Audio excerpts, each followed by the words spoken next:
शिवसमारम्भां शङ्कराचार्यमध्यमाम् शङ्कराचार्यमध्यमाम् अस्मदाचार्यपर्यन्तां वन्दे गुरुपरम्परा। ॐ सहना भवतु सहनौ भुनक्तु सह वीर्यं करवावहै तेजस्विनावधीतमस्तु मा विद्विषावहै। ॐ शान्ति शान्ति शान्तिः. So let us look at the first mantra again. We chant it. Om ityetadaksharamidam sarvam. Om ityetad darshanam idam tasyopyavyakhanam bhutam. tasyopyavyakhanam bhutam Bhavad bhavishyad iti. bhavad bhavishyat iti. Sarvam omkara eva. Sarvamokara eva. Yachan yatrikalatitam. Yachan yatrikalatitam. Tadapyokara eva. Tadapyokara eva. So we saw a fairly elaborate explanation last time. Just briefly repeat that. Look, the mantra says idam sarvam. This entire creation, om iti etat aksharam, is nothing else but the sacred syllable om. And if you remember Taittiriya, we saw the significance of the word om, where we said that Brahmaji churned all the Vedas intellectually. He took out the essence, which is omkara. And again, in Taittiriya and other Anuvaka, we said om iti Brahma, om iti idam sarvam. The same thing. Upanishad says that omkara is the essence of the four Vedas and actually is the entire creation itself. So why are we saying this? Because if omkara is the entire creation itself, then if you want to study the creation, the Shruti here is saying that you need not study creation per se, but study just the omkara, because omkara is creation, and therefore by studying om, you are actually studying the creation. And what sort of creation? Bhut, bhavat, bhavishya iti. That is bhutam, bhavat, bhavishya iti. The entire past, bhutam, the present, bhavat, and bhavishyam iti, the entire future also. What is it? Sarvam omkar eva. It is only omkara.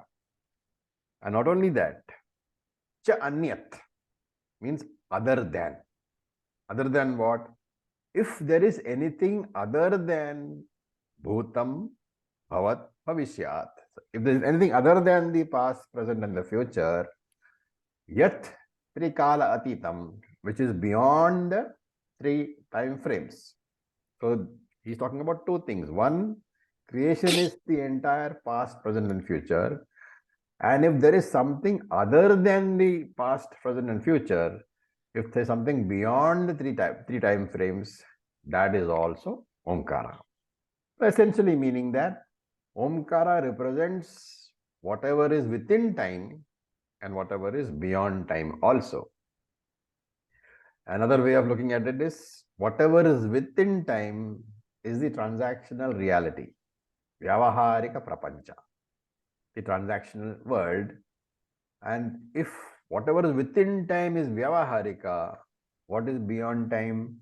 Paramarthika only, right?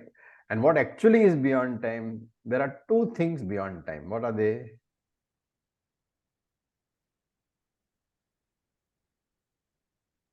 Brahman and Maya.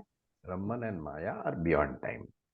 So the entire universe, which is within the 3 time frames, plus the very karanam, the very cause of the universe, Maya and Brahman, all are represented by omkara. Therefore, if you inquire into Omkara, if you study Omkara, that Omkara inquiry is equivalent to an inquiry into all of this, Vyavaharika world and Paramarthika also. The transactional reality and the absolute reality, that the inquiry into Omkara is the inquiry into both of them. And therefore, he says Omkara is the truth of creation.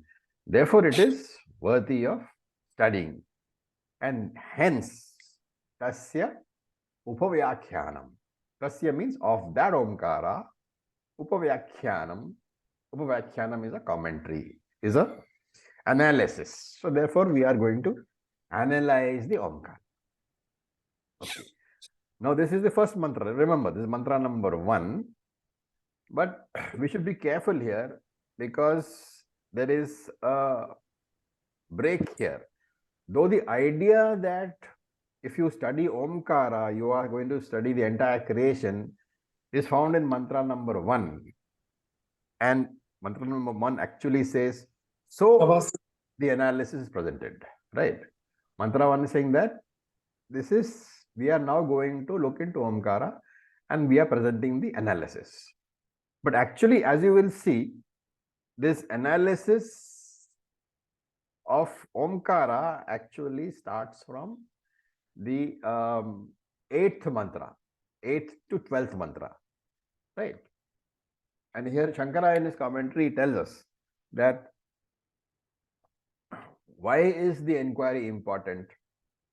Now we know 2 words, right? We know pada and padartha. What are they? What do these 2 words mean? Pada and padartha.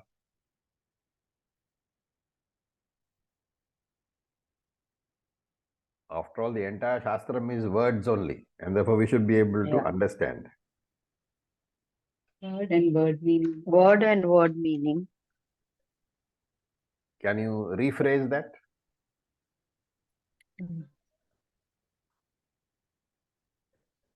If I say that hand, palm for hand, right?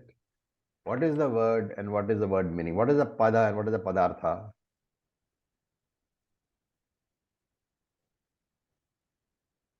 The hand is the pada, the word which defines the entire thing, which is the hand. So the padartha is actually the lakshartha of the word. No. Anybody else? An analysis of the word in detail will be padartha. No, actually, if hand is the word, remember that the word artha, when joined with padartha, the literal translation is meaning of the word. But what is the meaning of any word? What is the essence of any word? It is the object which the word is pointing towards. That is why it is called padartha. Padartha in Hindi also, it means the object, right? Vastu. And therefore, if you are saying hand is the pada, the word, then the physical hand, that is a padartha. Right. This connection you should not forget, because that is when you are studying the Shastram, Shastram is only words, but every word reveals a particular object. And therefore, whatever the word which is revealed, whatever is the object which is revealed by the word, that is called a padartha. And Shankara in his commentary gives it a different name. So he says that the object revealed, which we are referring to as padartha, is called abhidheya. And the word which reveals an object, which we are calling pada, that is called abhidhanam. So 2 words, abhidhanam, abhidheya, meaning the same, pada and padartha. So Shankara says Omkara is the abhidhanam. Omkara is the pada.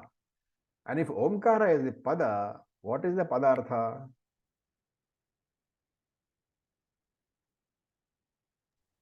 The symbol. Is it? What is the padartha Brahman. Omkara? Brahman. Brahman. Right.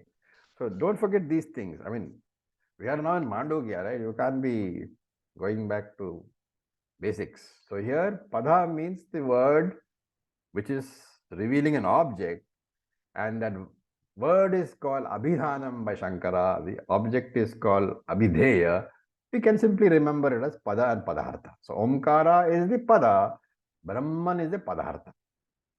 So now, remember, why do we do this? Why do we say that Omkara and Brahman are, Omkara reveals Brahman? Why do we say?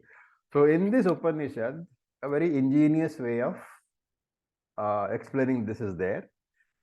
The Upanishad says Omkara has got 4 components. What are they? You have to, this is basically Mandukya. An entire knowledge which you have has to come in. It has Akara, Uh, and Akara, substratum. silent state. sorry, U, Ma, Ma, And and the silence. silence. and the silence. Okay, the silence after the word Om. So Omkara has got 4 components. Each of this U, and Ma is called a matra, right? So a matra, U matra, Ma matra, and silence. So Omkara has got 4 components. In this comparison, Brahma, being Brahman, we cannot say has components. Omkara, we should say, has 4 aspects. And Brahman also has 4 aspects. What are the 4 aspects of Brahman? You have to recall Tattva Bodha. The 4 avasthas, of Atma. Not avasthas. The 4 The manifestations of Brahman, the prapanchas. Prapanchas. Yeah. So, Virat, Virat, Hiranyagarbha, and Easwaran. Antaryami. Or Antaryami. Virat, Hiranyagarbha, Antaryami. What is the 4th? Brahman itself. Brahman itself. Brahma, the Very good. But substratum. why do you say that? Why do you say Brahman is the 4th? Unmanifested state. No. You remember that Virat is what? Brahman associated with what? Thul Prapancha. The Sthula Jata. Prapancha. Right? Sthula Prapancha. Sthula Prapancha. That is Virat. Brahman associated with Sukshma Prapancha is Hiranyagarbha. Hiranyagarbha. Brahman associated with Karana Karan. Prapancha Karana is Prapancha. Antaryami. Brahman not associated with anything is what? Brahman alone. Huh. So that Brahman is given a special name here. It is called Turyam. Okay, Turyam. Literally, Turyam means 4th. In Sanskrit, Turya means 4. So this is Turyam. Turyam is a name representing Brahman. Remember that you have Brahman associated with Sthula, Sukshma, Karana, and Brahman not associated with any of these. These are the 4 aspects. The 4th one, the non-associated Brahman, is Turyam.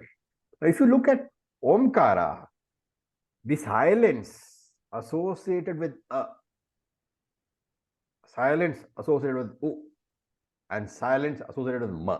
Why? Because silence is the very substratum on which U and Ma come.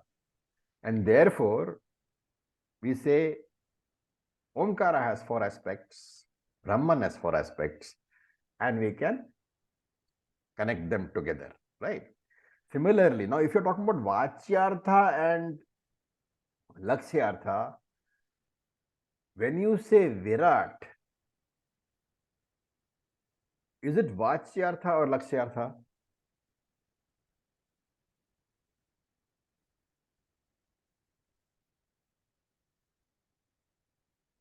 Vachartha.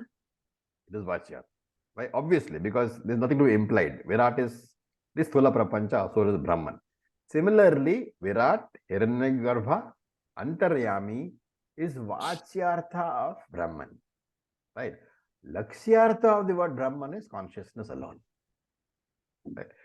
Therefore, in Omkara, if you look, U and Ma are the Vachyartha of the word Omkara, while the silence is the implied, the implication, Lakshyartha of the word Omkara. Of course, there is one, what you call, caveat to be followed here. We are saying that Om is equal to Omkara, it is better to say Om represents Omkara. Why? Because Om represents Brahman. Why? Because A, U and Ma are alphabets. And therefore they are anitya. Right? They are not permanent because they come and they go. So when we say A, U and Ma represent Virat, Hiranyagarbha, Antaryami, we should remember very carefully that you have to use the word represent, reveal. Okay? You can never use the word A is equal to Virat, U is equal to Hiranyagarbha, and Ma is equal to Antaryami. You should never use. You should always say they represent or they reveal. Right? I mean, because it's not an absolute equation, right? It never can be an absolute equation because it's just not possible for it to be an absolute equation. And this is true not only of the Shastric thing, it is true of any word. The word can only reveal. That is why it's called pada artha. Right? If you have got malaria, for example, what is the tablet you take for malaria? Quinine, right? So let's say quinine tablet is there.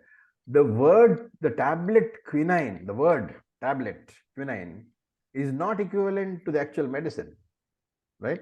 Because you actually have to get hold of the padartha and take it.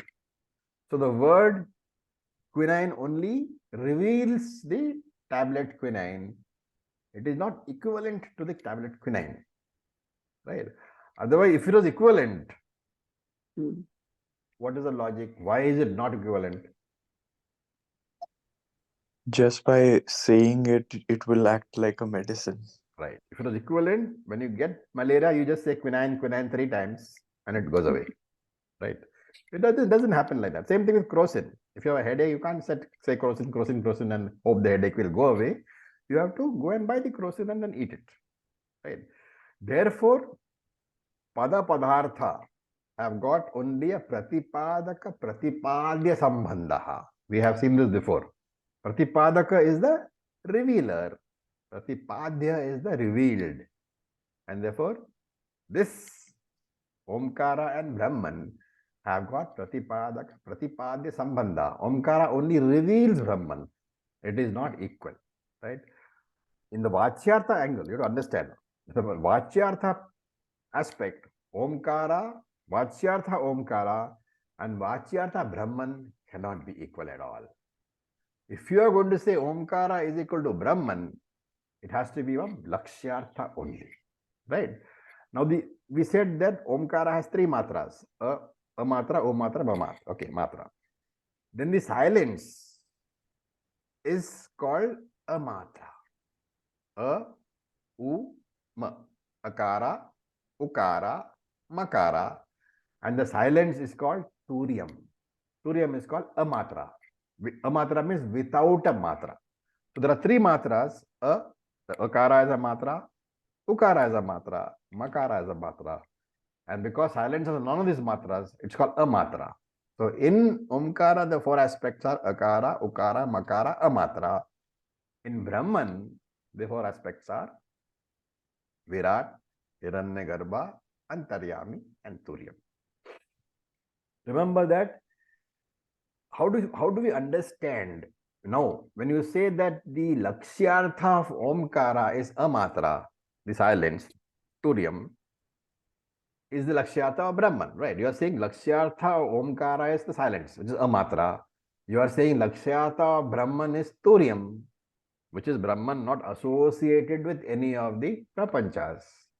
And from the Lakshyartha angle, a matra is equal to Turyam, not revealing. It is equal to Turyam, right?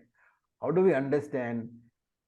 The 4th matra is a matra, the silence, a matra. That silence is pervaded by what? Brahman. Right? Brahman. Nirguna Brahman alone. Nirguna Chaitanyam alone. Yeah. And that is why you say that a matra is equal to Brahman. So the Lakshyartha of Brahman is Nirguna Turyam, Nirguna Chaitanyam. There is no relationship here. You cannot say there is a relationship between Amatra and Brahman. We are saying Amatra is Brahman. Is Brahman. And therefore, there is no connection, there is no sambandha at all. Because for any sambandha, you need two different things. But here it is Amatra and it is Brahman, they are the same. So Brahman alone is Amatra. Brahman alone is the silence. And therefore Shankara says that if you take this Omkara as the tool into which you inquire, as the word into which you inquire, one will find that there are three frames of time, and one will find there are three prapanchas, and then one will find that pervading all this, there is only one Nirigunya Chaitanyam, which is Omkara only. Right? And therefore, you have the three time frames, which is past, present, future, and you have what is Trikala Atitam, what is beyond time, which is Maya and Ishvara. By simple inquiry into Omkara, all this you can arrive at. So that is the first mantra, a very, very important mantra. Before we go to the second mantra, I will stop for a minute in case you have any questions.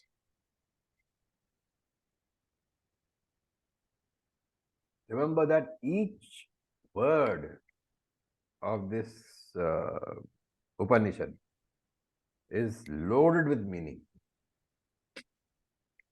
If you don't understand even one word now, it will cause difficulties later. So every concept has to be very, very clear in your mind. Okay.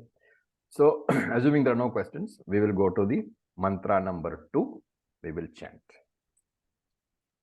Mantra 2, Mandukya Upanishad, chapter 1. Sarvam hetad brahma. Sarvam hetad brahma. Ayamatma brahma. Ayatma brahma. Soyamatma chatushpat. Soyamatma chatushpat. Okay. So now, in the last mantra we said, Omkara is Brahman. Right? Now here he says, Sarvam etat. All this is what? Or the entire universe. The Brahma is Brahman alone. So all this is Brahman alone. So the first mantra, Omkara was everything, or everything, the knowledge of everything was possible by inquiry into Omkara. Right? Now here, he is giving an alternative method. The Shruti says, everything is Brahman alone. Earlier was what? Omkara was Brahman. Now he says, everything is Brahman alone. Sarvam hetat Brahma. Everything is Brahman alone. And therefore, there is an alternative method. Previously, it said, Omkara vicharena sarva vichara bhavati. If you inquire into Omkara, you can come to the truth of everything. Right? Of Brahman. What is this Brahman? Now, this is a Mahavakyam. In fact, in all our what they call studies so far, all the Upanishad that we have studied, we have not really studied any Mahavakyam in its original. This is the first one you are seeing. I am Atma Brahman. I am is this.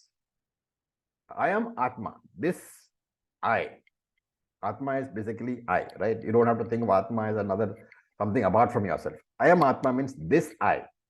This I, Brahma. This I is Brahman alone. Brahman is nothing but myself, me. So the very word I am means something which is immediately available to you, intimately available to you. It is not remote from you. Therefore, this Atma means I, the Atma, am nothing but Brahman alone. Right? So in this mantra, if you see, there are two statements. Etat Sarvam Brahma, the first part. Everything is Brahman alone. And then it says, I am Atma Brahman. I, the Atma, am Brahman. And therefore, if everything is equal to Atma, then you can, an inquiry into everything, right? Earlier was what? Inquiry into everything can be accomplished by inquiry into Omkara. Everything means what? Whatever was within time and outside time. The inquiry into all that can be accomplished by inquiry into Omkara. But here he is saying everything is Brahman and that Brahman I am. And therefore, this is a second alternative method of inquiry into everything, right? The second method of inquiry into everything is you inquire into Atma itself. What is Atma? I myself. And therefore, two methods are there. By inquiring into myself, Atma, I can understand everything about creation. By inquiring into Omkara, I can understand everything about creation. So the first mantra presents the Omkara inquiry.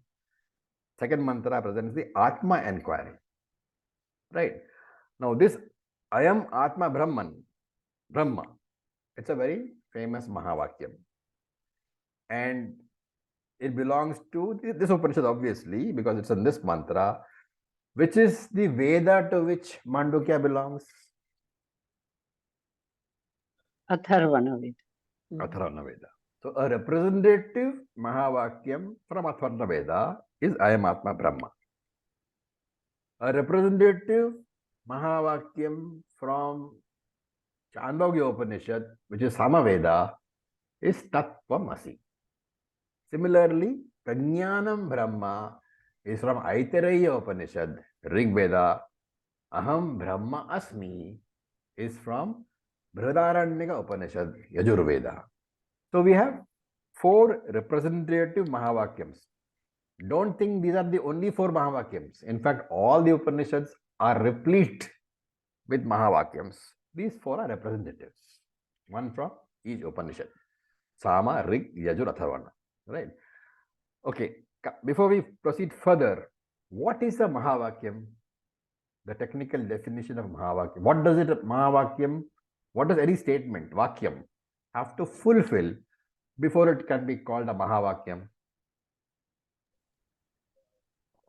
Aikyam. It should be showing the Aikyam between Jiva and Yes. Paramatma. Any statement which points out the oneness between the Jiva and Brahman, or Paramatma and Jivatma, that is called a Mahavakyam. Okay, and these are 4. And therefore, as I said, there are any number of Mahavakyams, but these are 4 which we take the most famous because they are representative from each Veda. Why each Veda? The idea is to show that whatever your Veda is, you need not inquire elsewhere. You inquire into your own Veda and you will be able to come to the truth. Okay, so we have introduced 2 lines of inquiry, Omkara Vichara and Atma Vichara, right? And now, as we saw in the first mantra, Tasya Upavyakhyanam, we have to elaborate on that, says the Shruti. But instead of taking up Omkara Vichara, it takes up Atma Vichara first. So the whole order is reversed. Initially, they introduced Omkara Vichara and Atma Vichara, but instead of continuing with Omkara Vichara, it has started off with Atma Vichara. And this Atma Vichara, it starts from this statement, Soyam Atma Chatushpat. Of the second part of this mantra, Soyam Atma Chatushpat, is the start of the Atma inquiry.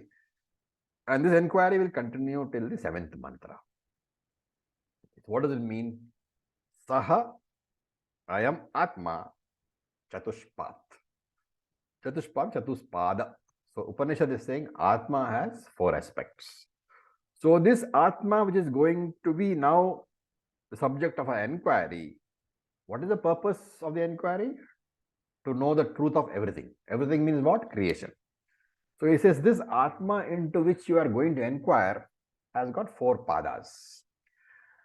Now a little carefully, the Sanskrit translation of pada is quarter, 1 quarter.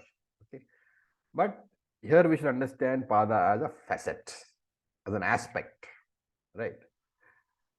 And what does the Upanishad mean by this Chatushpada Atma? That we will see. Okay, before that, a little understanding about knowledge. Vedanta says that if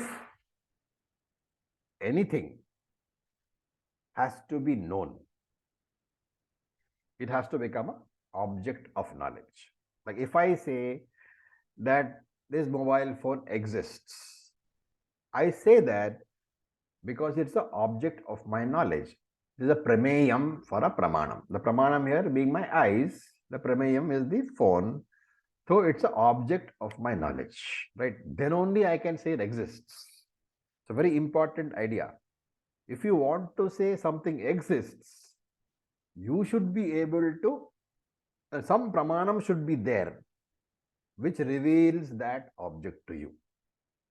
If there is no pramanam which reveals an object to you, you can never talk about the existence of that object. And therefore, the rule is that anything perceivable by any one of the pramanams only can be called the object of knowledge, and whatever falls within the object of knowledge, only that can be said to exist. And we can, add one small corollary.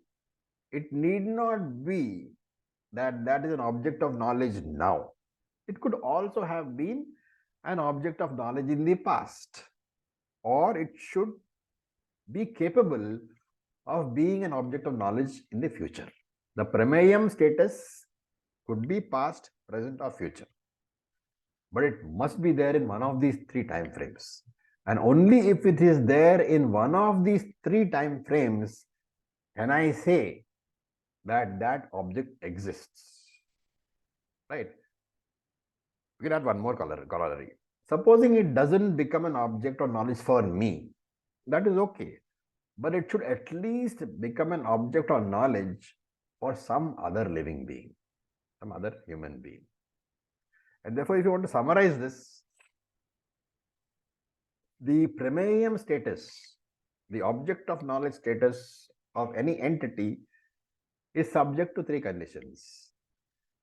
That entity should be revealed by some pramanam or the other. Means it must be an object of some pramanam or the other, or it should have been, it should be, or it should have the potential to be an object of some pramanam in one of the three time frames, present, past, or future.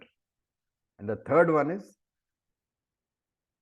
if not my object of knowledge, it should be a prameyam of at least some other living being. Three aspects are there. Only if they are met, then we can say, or then we can discuss the existence of that object. Okay.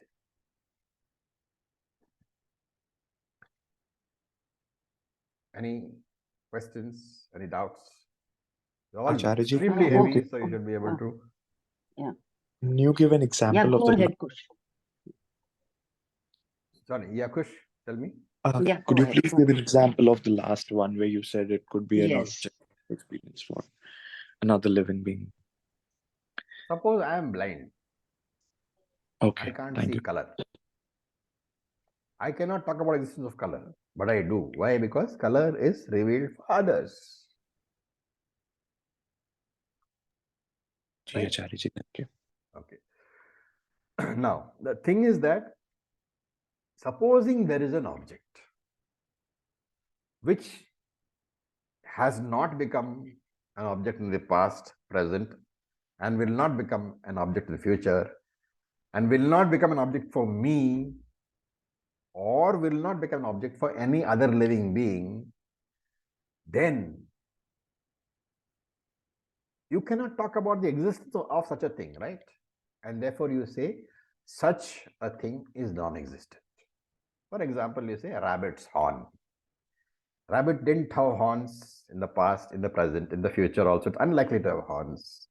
And therefore nobody has seen a rabbit's horn. And therefore, even though I use the word rabbit's horn, there is no such object at all, not knowable through any praman. Right?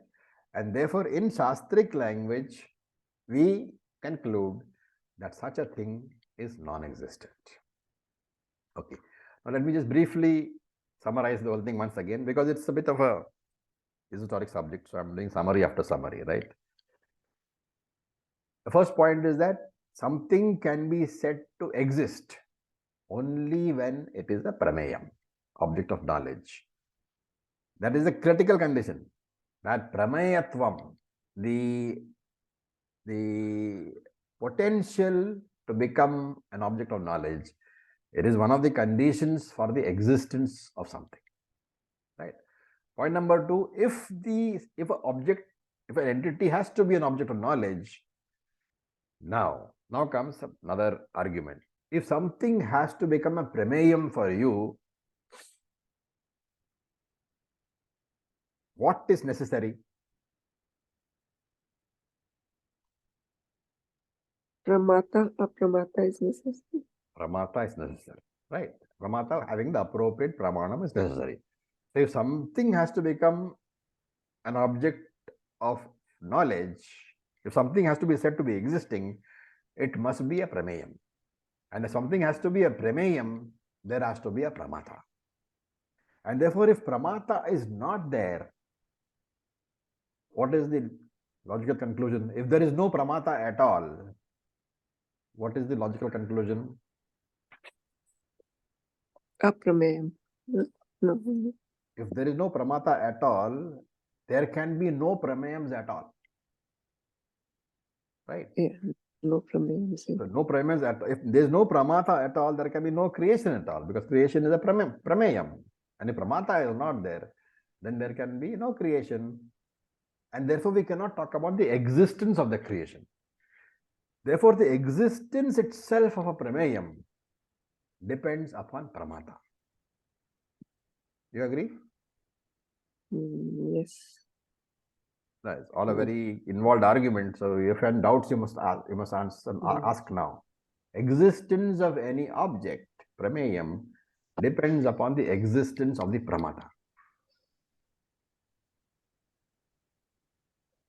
If that is so, then the prameyam has an independent existence or a dependent existence? Dependent.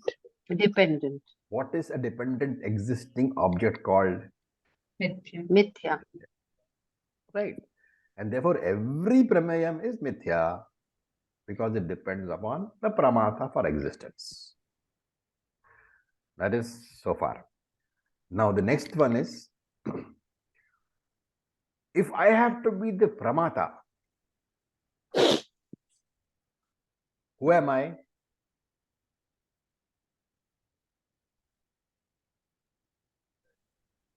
Consciousness. I am Brahman, right? Brahman. But if I, Brahman, the consciousness principle, want to become a pramata, then I have to associate myself with very many things. The mind, tools, instruments, etc. Right? For example, I am a knower during Jagrada Avastha. I employ my pramanams. I am a knower during Swapna Avastha. I employ not Jagrat pramanams.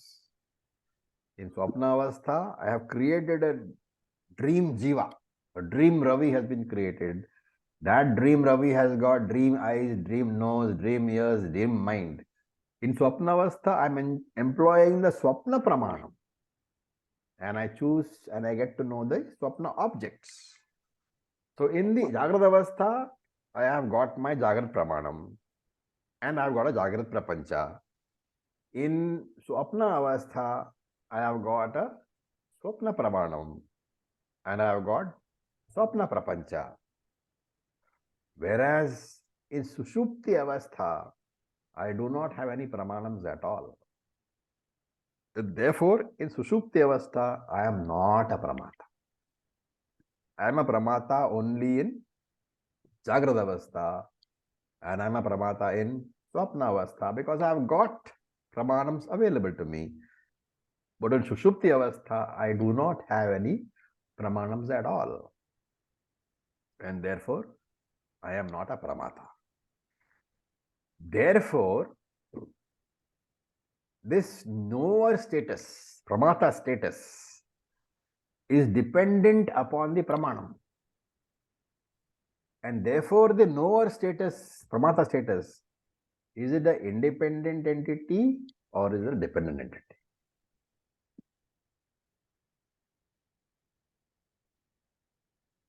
Dependent. Dependent entity, right?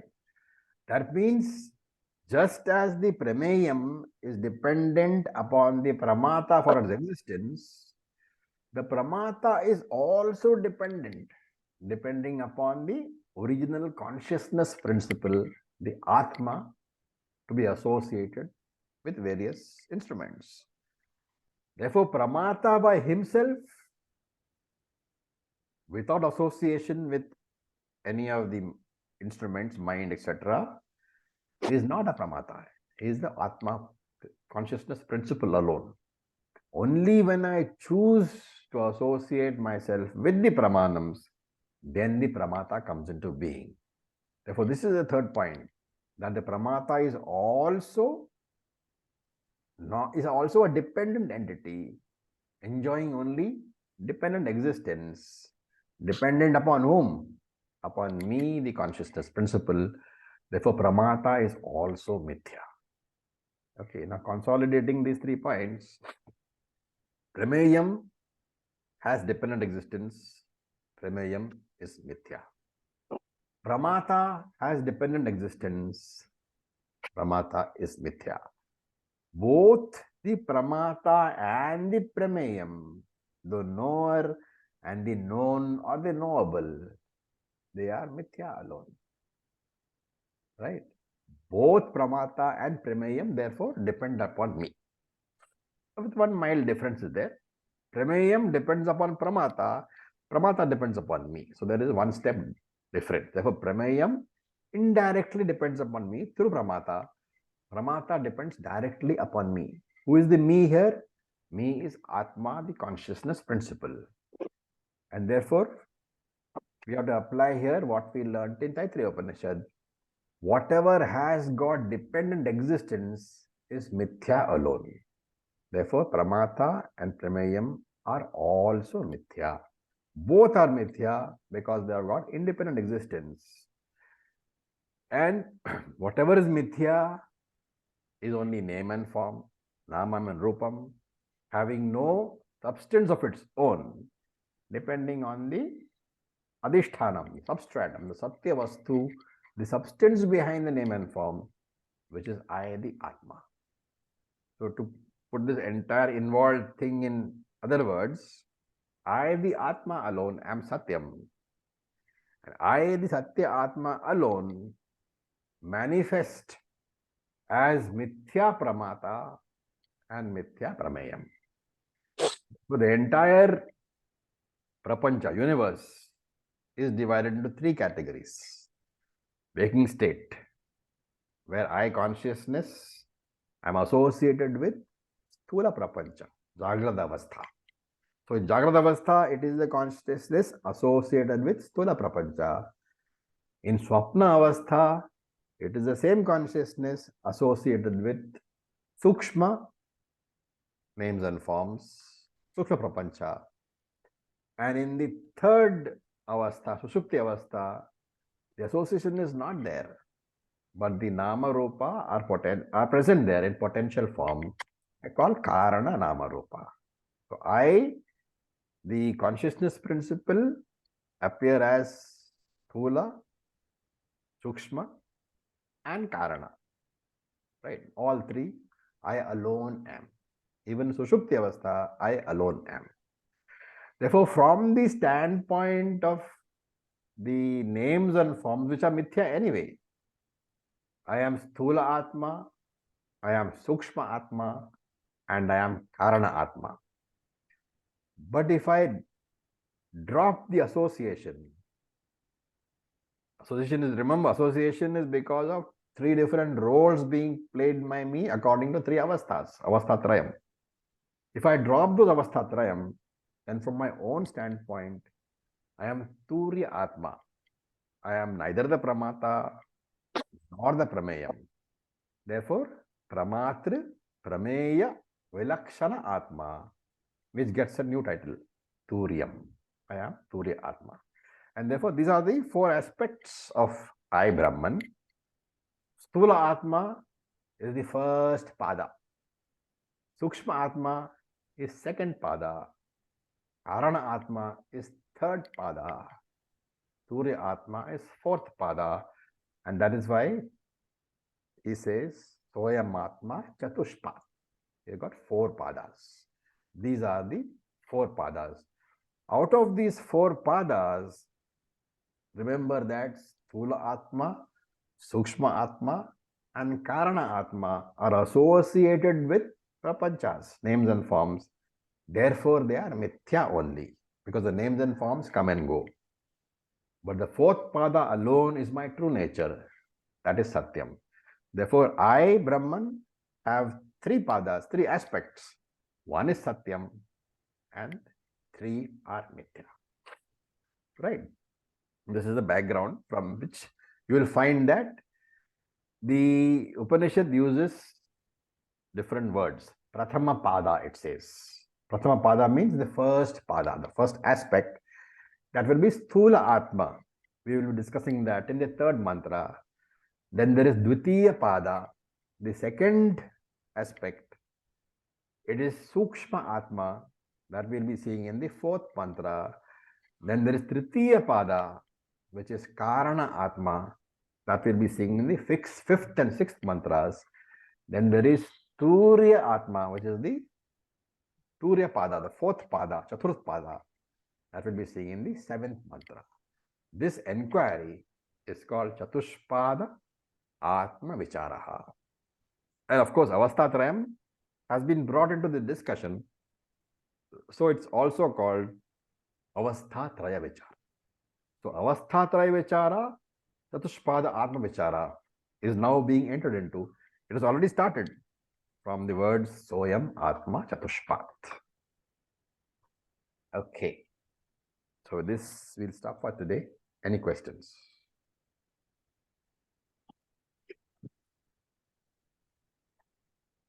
So we said, Acharya, that in deep sleep there is no pramata, There is no pramata. but there is pramata of no experience.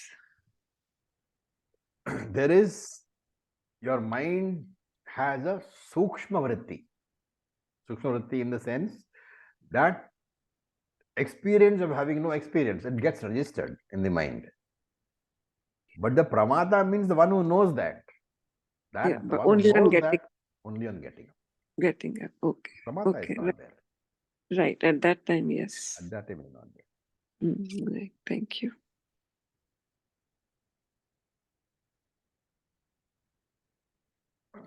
So, is it clear or does it require more explanation or more mananam or what? Om Clear. sir, little more mananam to clarify.